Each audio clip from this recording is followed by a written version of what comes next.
Jenderal Kopassus pilihan Jokowi berhasil berantas pengangguran di TNI.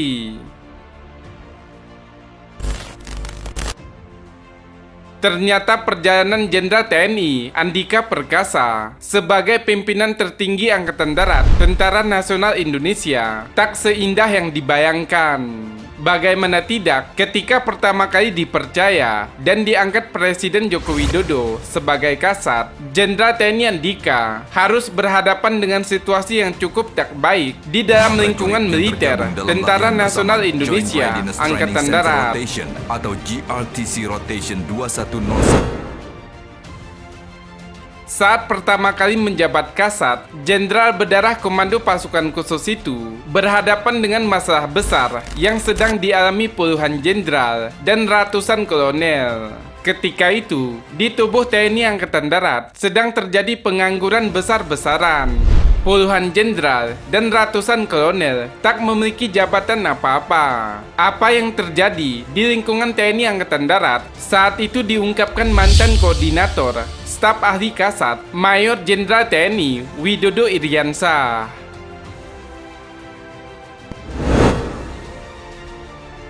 Suasana nggak bagus. Saat itu ada 76 jenderal dan 450 kolonel yang menganggur.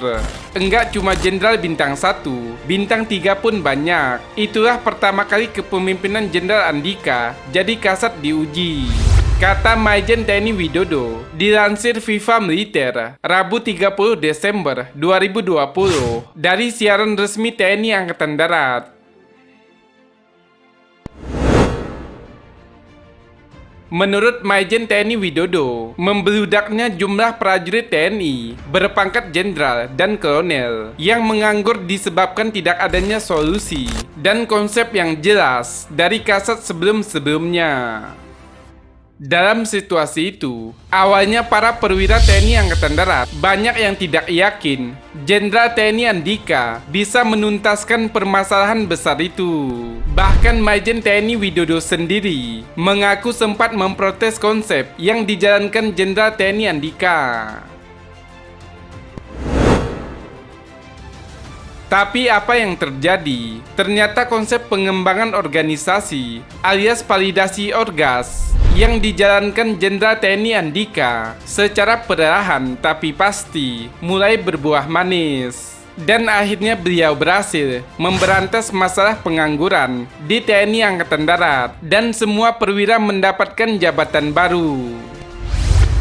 Bagi Majen TNI Widodo, Jenderal TNI Andika merupakan contoh pimpinan masa depan yang memiliki karakter yang baik. Untuk kepemimpinan beliau ini yang ideal sekali diterapkan di TNI pada zaman-zaman sekarang dan masa depan, kata Majen TNI Widodo.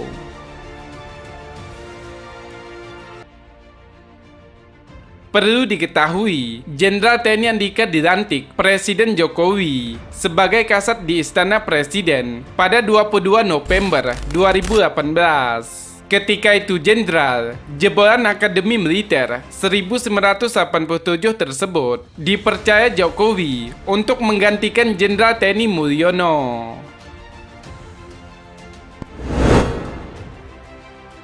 Sebelum ditunjuk sebagai Kasat, Jenderal kelahiran Bandung, Jawa Barat, 21 Desember 1964, menjabat sebagai Panglima Komando Cadangan Strategis Angkatan Darat. Saat Jokowi memilih Jenderal Andika menjabat Kasat, banyak pihak meragukan kemampuan sang jenderal itu. Namun kala itu Jokowi sangat yakin pilihan itu tepat karena Jenderal Andika dinilai memiliki pengalaman yang lengkap di TNI.